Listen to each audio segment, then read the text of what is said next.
Right, I'm going to make a start now on the left and the right castings. I'm going to whiz through this video as quick as I can. I'm just going to show you just taking the edges off, the castings, just any eye spots, any little lugs that have been left, so it's a little bit easier if I want to clamp it in the vise and machine the feet down.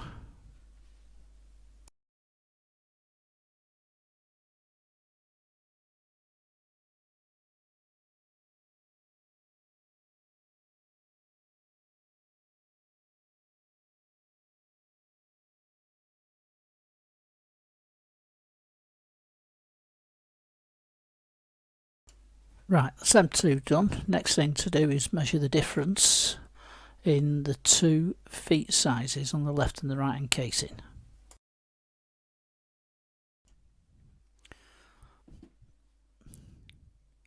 I've got the two castings here in between two 5/8 bars, doesn't matter what size they are, as long as they just fit through the holes and held in the vise loosely. All I'm doing is checking that the bottom of the castings, which is the highest, so I can determine when I take the material off that both the castings will have the same size feet.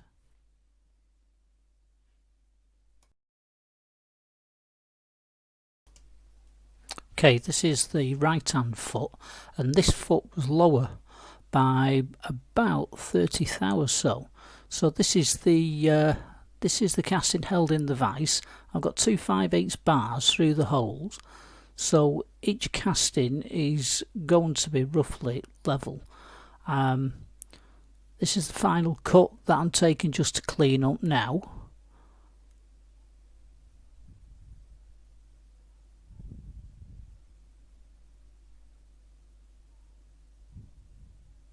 The blowhole, I'm not really bothered about the blowhole that's in the casting. It's going to be underneath anyway, so it'll be fine.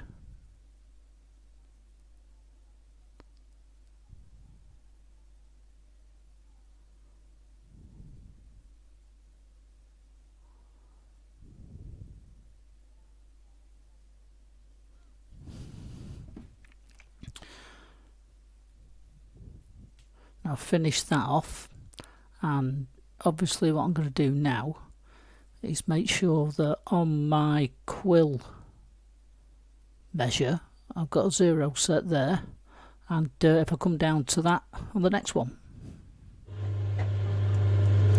Right, this is the last cut for the left hand foot.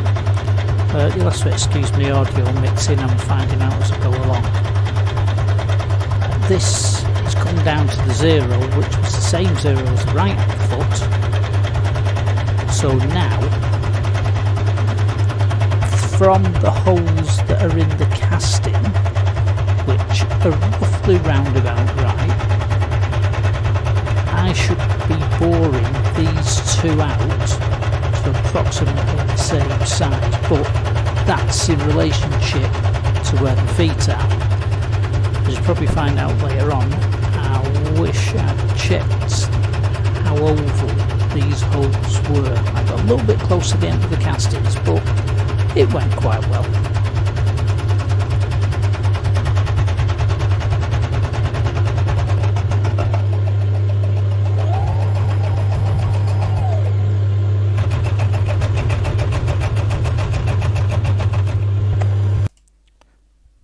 That's the two feet machined out in relationship to the rough castings, and now I'm going to get them in the vise and machine two datums on the insides of each of these. This is the final cut on the left hand casing.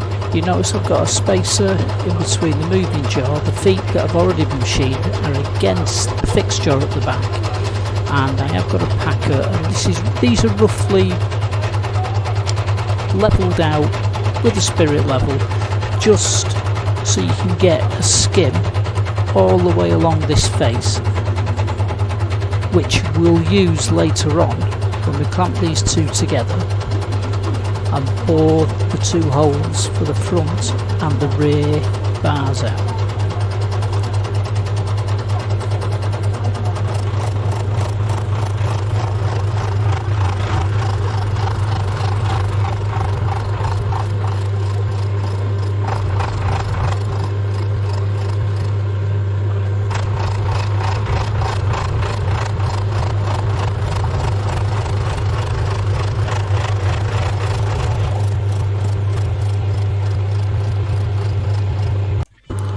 these are two M6 tapped holes that will hold the vertical column in later on, and I've found the custom speed. I think this is about 20 odd times. This is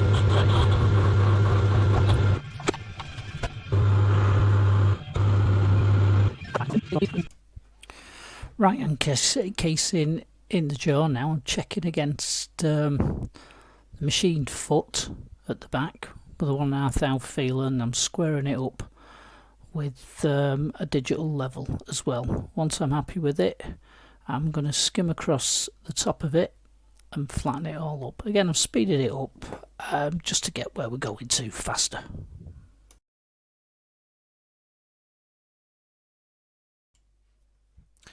Final cut here on the right hand casing, just skimming it back, making sure everything's nice and level, and getting ready for the next operation.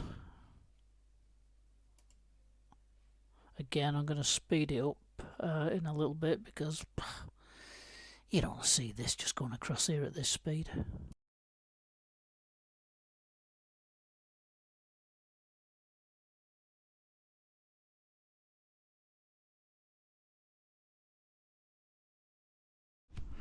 Right, the next build of this quam is to bore these legs out. That one and that one. Now, I've mounted the square block on the bed. I've trued it up. I've got this block on the bottom leg. We've got that nice and flat in between the two hole centres.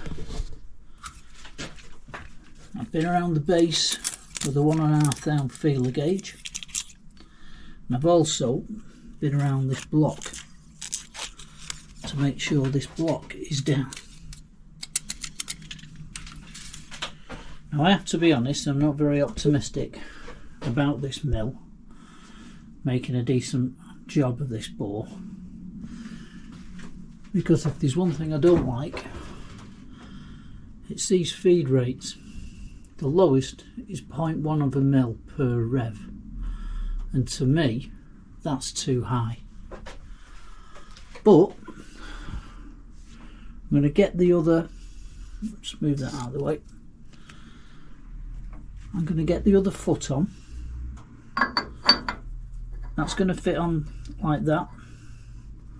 One of these, this is going to be bolted through to keep these two together. Again, I'll check with a slip to make sure that foot's down and there's no gaps underneath. And then I'm going to start to jig bore these holes out.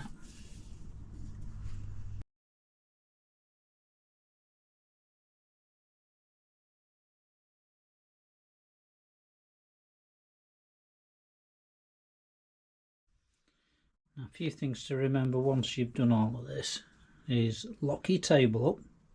If you've got a power feed, turn the power feed off. It saves you accidentally pressing it. And before you start machining, make sure you've got travel, and this isn't going to hit the back from that hole to that hole. It's a bit embarrassing when you get halfway through doing that and then you found out that this is going to hit that. Set your clocks to 0, not your clock, sorry, your DRO. And next I'm going to put the tool in. Now I'm going to be using a universal boring head where I've got this 12 milli boring bar in, because it's going to go right away through these two. If I can't get the finish, at least I'll be able to do a pilot bore all the way through these two, which I'm then going to have to individually put in a 4-jar on the lathe and machine out. So fingers crossed, we'll get this set up and see how we go.